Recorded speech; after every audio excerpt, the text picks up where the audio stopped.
everybody, to Win World. I'm once again Kevin Mumphrey doing another artist spotlight. And today we're talking to your best friend's favorite band. How are you What's doing going today? on, guys? I'm So I doing got to ask, wonderful. where did the name come from? So I was sitting on the beach with my actual best friend, and I was trying to come up with band names. And because my real name was just not the brand that I wanted. So I had this notepad of like 50 to like 100 band names, and they all just weren't great. I was getting frustrated, and he said, like it's okay, because whatever you are, you'll be my favorite band. I was like, oh, that's interesting. Like, I'm my best friend's favorite band. Like, I wonder what would happen if I was like your best friend's favorite band. Like, if I was everybody's best friend's favorite band, we'll be doing some work. so, It was like a so like a statement. yeah, it's a statement. It's like we're not good enough for you yet, but your best friend, they really mess with us. Now, these other like 50 names that you had in your pad, you remember like maybe two or three of them? Yeah, I think contenders were hometown heroes. I had one that was the Cinnamon. Uh, one was garlic with a K. Uh, I Garlic. feel like that'd be like, kind of like a good DJ, like EDM name or something. You know what? Yeah. I'll, for Edie, you picked well. Yeah. What is it? You so picked you picked well. So where when I did do your my, love of my DJ career, I'll definitely switch over to garlic. hey, have two names, it works for you. There you go. Now, where did your love of music begin? So I actually started playing music when I was 3 years old. I started on classical piano, but I wasn't super vibing with that music when I got older and had a choice. Because when you're 3 years old, your parents just kind of put you in stuff, and you're like, okay, I guess I'm here now. But when I was maybe like 10 or 11, I started to hear like classic rock, like Bon Jovi, Journey, all that, all the really good, stuff that people hold high in esteem. And that got me into singing. And from them, I kind of just never looked back. I got into pop music and kind of combined those two loves to do what I do now, which I consider to be like alternative pop, rock, very much so like Band Camino meets Ben Rector. Uh, very keyboard based, nostalgic rock. Now, what was it about rock at the time in your life that just gravitated towards you? I think I think it's just the kind of music that emits the most like visceral feeling.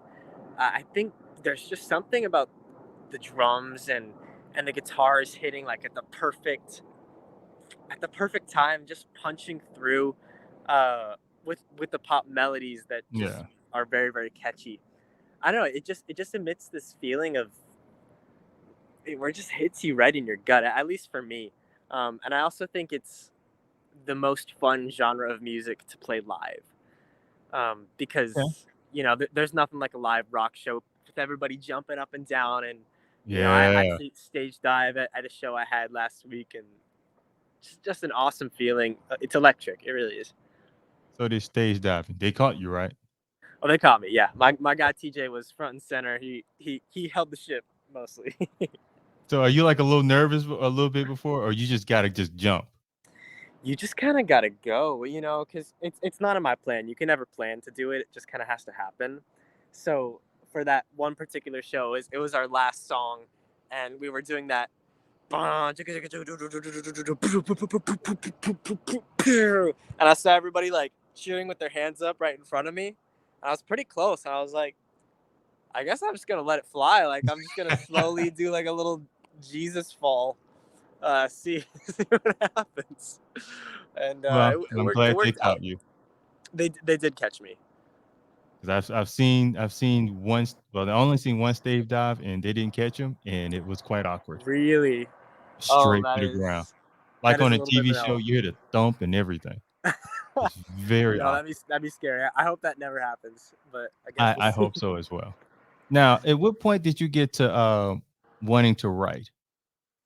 Sure. So, musical theater was actually another influence of mine growing up, um, but it always was a little. It always poked me a little bit how it was about telling this specific story. I was like, well, yes, I can relate to it. I can draw from my life, but I feel like I have something to say as well. Like I feel like I have stories that could be relatable or that people actually want to hear. And so why don't I create something for me? You know, why am I singing this song that somebody else wrote and bringing myself into that when I could be telling my own stories? And so I started writing from a young age, but I don't think it was until like 2 or 3 years ago that I really commit 100%. And I went full on. I dropped out of school and pursued it full time, and so now I write and perform all the time here in Nashville, and it's wonderful. I really couldn't be happier. Now with Nashville, they think of country, but there's so many like different Always. genres here that people don't necessarily know about. So, how would you describe the rock scene here in Nashville? Yeah, it's so interesting, right? Because they call it Music City, yet everybody still kind of associates it as like Yeehaw Town and Yeah. cowboy hats and the Broadway scene. But the truth is that the people that live here and the actual venues, they book everything. Um, and I've slowly started to uncover a little bit about the rock scene, the pop scene. It's pretty cool. It's pretty cool. I really enjoy the music fans because obviously here in Nashville you're exposed to a lot of music, and so your kind of caliber for what you consider great is a lot higher than maybe some other cities. So I always feel like I need to bring my A game every night when I'm performing because people have seen some great stuff probably the same week. So Now, you would always need to you bring 100%. would you say like Nashville is a good starting point for a new artist? Definitely. I definitely think so. I've never experienced a musical community like this, um, where I think there's I think there's competitiveness here, but in a good way. Um, because I think a lot of people here, instead of cities I won't name, instead of seeing someone succeed and you want to like suppress them or not tell them about an opportunity, here it's very much so based on collaboration. And so if I see someone popping off, I won't envy them. Instead, I'll be like, hey, I think you're really awesome. Let's write together. Let's get on a build together. Like let's help each other. Let's lift each other up. And I think that can only be helpful. Now, you've written like songs with other artists. Yeah, so it was actually a huge goal of mine last year to really go all in on writing. So I have this thing in my room called the Wall of Songs. And so every time I write a song, I put it on a little post it note and I stick it on my wall. And I think when I started the year, I had like maybe 50 or something. And so my goal for the year was to write 200 songs. Oh, There was okay. these, there were the pair of turbo green Jordan 1s that I've wanted for a long time. And I told myself that if I wrote 200 songs, the prize would be that I could buy myself these Jordans. And so I worked my butt off. I wrote and I wrote and I wrote with different artists for myself, for others, for Sync. Um, and it was December 29 of 2021 that I finished my 200th song. So I got those Jordans and Congratulations. they are immaculate. They're with every penny. So you got those shoes on now? Oh, not now. They're in the box. Like I Special wear them on occasions. special occasions. So how quickly can you write a song? It's very interesting because sometimes it takes not long at all, and sometimes like last night I was in a 7 hour session, and it took Seven the whole hours. time. We started at 6, ended at like 1:30. Wow. So But what would it take? What about that session that took so long? Was it like a mental block or something? not even. I think we just really wanted everything to be super intentional, and there was so much truth telling in terms of it wasn't for myself, it was for another artist. And they had a very specific story that they wanted to tell.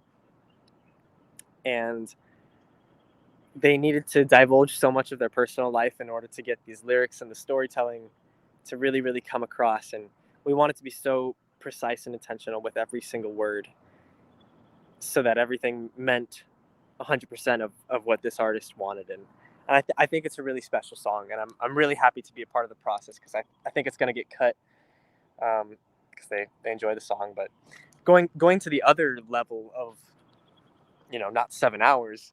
I'm a part of this TikTok group called Songhouse, and the whole idea there is to write a song in 30 minutes. You get 30 minutes to write a hook, and then you record it on the spot. You take a video, and then it's posted to the internet. So you don't have Oh, time to divulge hours and hours of stories. You don't have time to to overthink. It's like, oh, here's this lyric. That's awesome. Write it down. That's it. And I love something about the time crunch that just pressure cooks some gold. And we've had some really, really great songs that came out of there. now is it easier for you? Kind of for some people, like they get caught up on the hook or the hook in the chorus, or just the verses itself. Like which part works? You kind of think you're better at.